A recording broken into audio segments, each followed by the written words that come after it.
Hi Gemini, welcome po sa ating channel. At ito ay inyong daily Gabay Tarot reading for June 28, 2024. Please be reminded kung naka-resonate kayo, comment down. Kung hindi kayo naka-resonate, ibigay niyo po sa iba kasi channel reading po ito.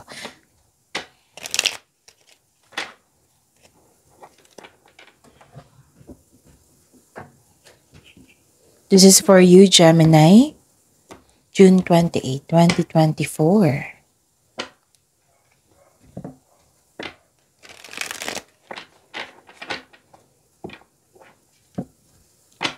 Gamitin ang reading na ito bilang gabay lamang. Please like, subscribe, and click bell button for notification para updated po kayo sa daily tarot reading natin. Maraming salamat po.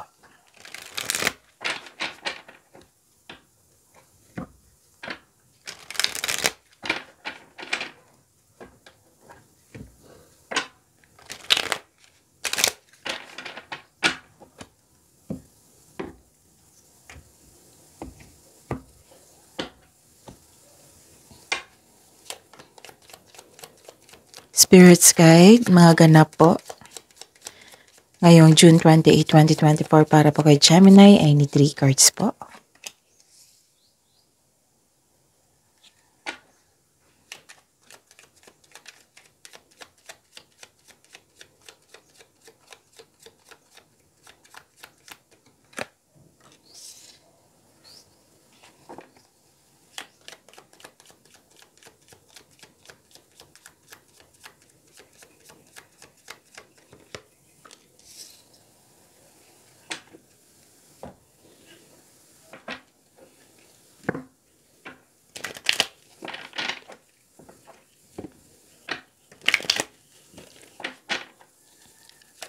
Spirits Guide, mga mensahe po para sa araw na ito, June 28, 2024 para po kay Gemini ay need 2 cards po.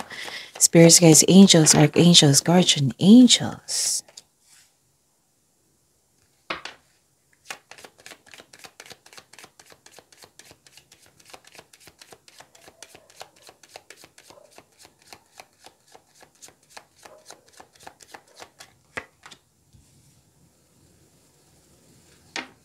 Okay, ngayon June 28, 2024. Para sa inyo, Gemini. May nakita ko ditong nagbigay kayo ng tiwala sa isang tao. Tapos, may bagong simula. May new beginning po ako nakikita dito. At may nakita ko ditong concern sa isang bata or immature. Tapos may ganap dito na nagsimula kayo ulit. Starting out.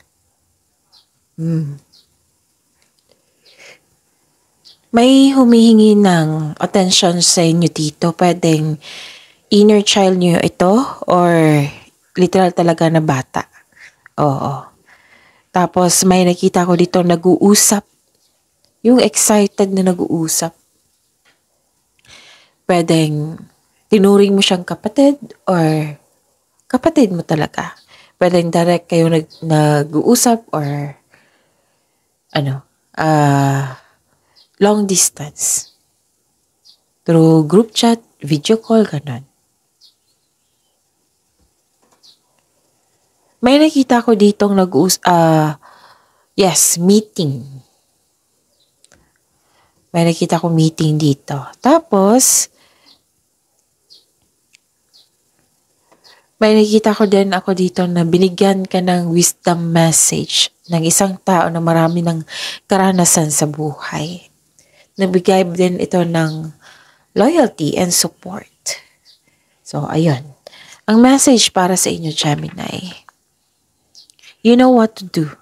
Sabi po ni Archangel Uriel, trust your inner knowledge and act upon it without delay.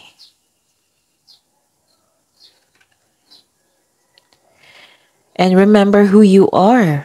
Sabi po ni Archangel Michael, you are a powerful, loving, and creative child of God. You are very loved. Wow.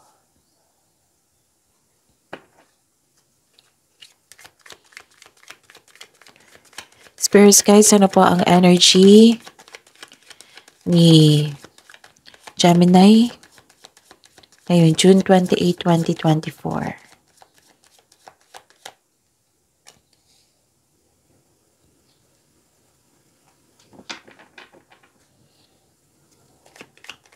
Clarification of this card.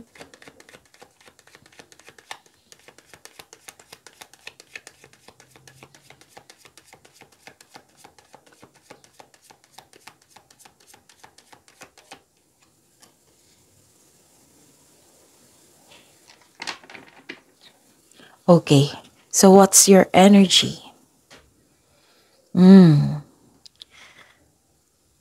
nakita ko ditong may naging arugante. Pwedeng concern mo ito sa isang tao. May naging arugante sa achievement and recognition. Pwede din na may bossy kayo na may bossy na tao dito na gustong makuha lahat ang gusto. Pwedeng ganun. Concern mo. Or hindi ka satisfied sa completion ng project mo, sa mga ginagawa mo. And sabi po ng card dito na huwag masyadong gastahin kung ano ang mga biyayang natanggap kasi may nakita ko ditong may na-receive kayong blessings. Kung pwede po, control on overspending. Kasi sabi po ng card dito, kung i-consider mo ang mga blessings nito, mga biyayang natanggap, celebrate it by expressing gratitude and generosity. Always be thankful. I-acknowledge mo yung universe na nagbigay sa inyo niyan ng blessings. Okay? So, ayun.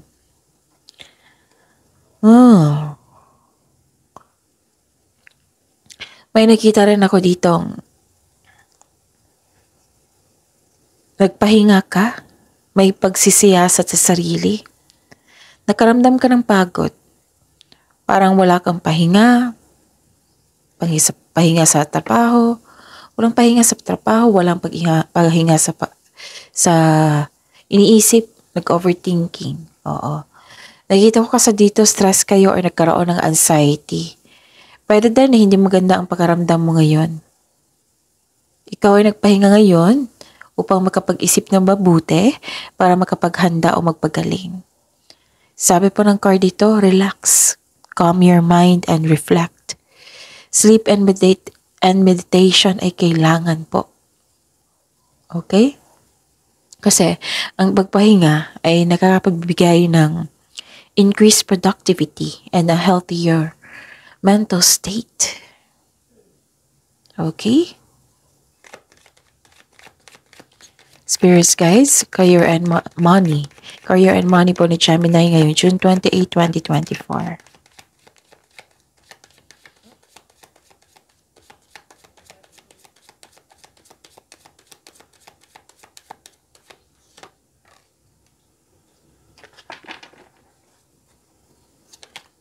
Kunin ko na ito. By the way, kaka-upload lang po kahapon ng career and money. Nakafocus sa career and money for July 2024. Kahapon po iyon. So, panoorin niyo po. At marami tayong monthly Gabay Tarot reading. So, scroll down niyo lang po. Andun po sa channel natin. Okay?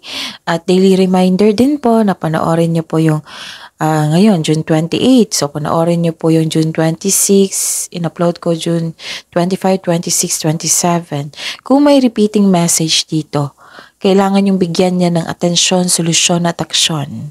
Sa mga suki ko dito na Gemini, nais kong ipaalam sa inyo na open na po yung July 2024 monthly Gabay Tarot reading niyo po. So PM niyo po ako for schedule. At sa mga bago dito na gusto magpa-personal link, sa mga bago dito na gusto magpa-personal reading, comment down for link. Kasi ibigay ko yung instruction kung paano nyo ako makontak, okay? Maraming salamat po. So, sa career and money. Okay. May nakita ko ditong dalawang card na kayo nag-iisip dito eh. Oo, dalawang card na po ang nagsasabi dito, nag-relax ka. After nyan, nagkaroon ng time for reflection, nagmuni-muni kayo, nag-iisip ng mga plano o pangarap sa buhay, nag-iisip ka ng mga desires mo sa buhay. Marami kayong ideas, inspired kayo ngayon. Nagpaplano ka ng dagdag investment para magkaroon ng financial growth. Mas lumaki ang pangarap mo, kaya nagpaplano ka ng karagdagang investment. Para sa mga may trabaho, nagpaplano kayo mag-level up. Pinag-igihan mo pa yung trabaho mo para ma-promote. Same din sa mga negosyante. Nag-iisip kayo ng mga bagong produkto para magkaroon kayo ng another product na magiging fast moving. So gumagawa kayo ng paraan para magkaroon ng karagdagang investment. This is planning. Contemplation. Ilang beses na lumabas dito yung contemplation. Yung pagmuni-muni. And, may nakita ko dito. Nagkaroon ng delay sa plano mo. It might be ngayon na ang araw na dapat mong bigyan ng aksyon, pero nagkaroon ng delay sa plano. Nagkaroon din ng disconnection sa isang tao na inaalala mo ngayon. Pwedeng nangyari na ito ngayon, tapos naalala mo na nagkaroon kayo ng disconnection sa taong ito. It might be, yes, this is frustrating and disappointing, pero kailangan mong magpatuloy. Kailangan mong itong pagdaanan kasi part ito ng iyong learning journey. Sa mga pangyayaring yon may natutunan ka. Okay? And be still flexible and patient is what required at this time. So, kailangan ng mahabang pasensya po dito. Ano pa?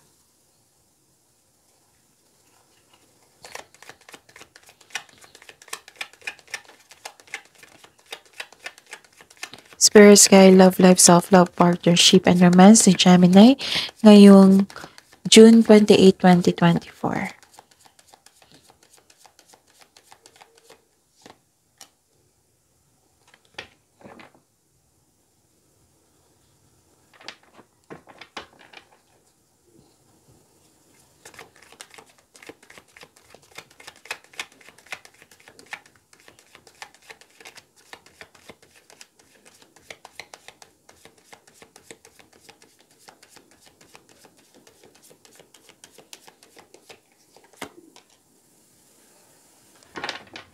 Okay. By the way, may bago tayong channel. Kung gusto nyo malaman kung valid ba yung feelings mo, kung gusto nyo malaman yung ano yung nararamdaman ng yung partner ngayon, yung person mo ngayon, yung feelings niya sa'yo, kung ano yung gusto niyang sasabihin sa'yo, kung ano yung ganap sa araw niya ngayon, kung kamusta yung feelings niya, andun po sa bagong channel natin. Lalabas yan ngayon sa inyong screen. Oo, kung hindi nyo alam kung paano mag-search sa bagong channel natin, comment down for love link. Kasi mag-reply ako niyan. Okay? So, panoorin nyo doon kasi daily po iyon. Okay, Gemini? Okay. May nakita ko ditong nagkaroon ng hesitation. Nakaramdam ka ng lungkot. Nagkaroon ng hesitation din. Self-doubt. Medyo hindi, parang ilan sa inyo, some of you hindi mapakali, mainit ang ulo. Dahil sa dalawang card na po nagsabi na nagkaroon ng delay. Pwedeng delay sa pagpaplano, delay sa inantay na mensahe, or delay sa travel. Delays and misunderstanding are part of our life. Diba may disconnection kayo sa isang tao? Naalala mo rin. So, hindi ito ang sign na mag-give up kayo. Okay? And mag-ingat po kayo kasi may lumabas po dito. Oo. Na mag-ingat kayo sa inyong bagong kakilala kasi may nakikita kong energy dito na playboy at playgirl. Playboy, playgirl. Na may balak po siyang maka one night stand. So, don't worry kasi lahat naman dito adult. Kaya dobleng ingat sa kanya. Okay? Or, nangyari na ito na yan, naiisip mo siya. Karoon kayo ng disconnection. And paalala lang po, Gemini, hindi po mabuti na magkaroon ng self-pity, yung nagsasalita ka ng negativity. Kasi kung ano yung bitaw mong salita, kahit ano yung nararamdaman mo, mag-reflect, mag-bounce talaga yan. Babalik talaga yan sa inyo, parang boomerang. Kung ano yung bigay kung ano yung bigay mo sa nature, yan din yung balik sa inyo.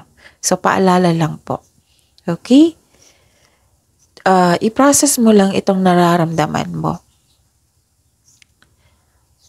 Tapos 3 card na po nagsabi dito na may disconnection sa isang tao.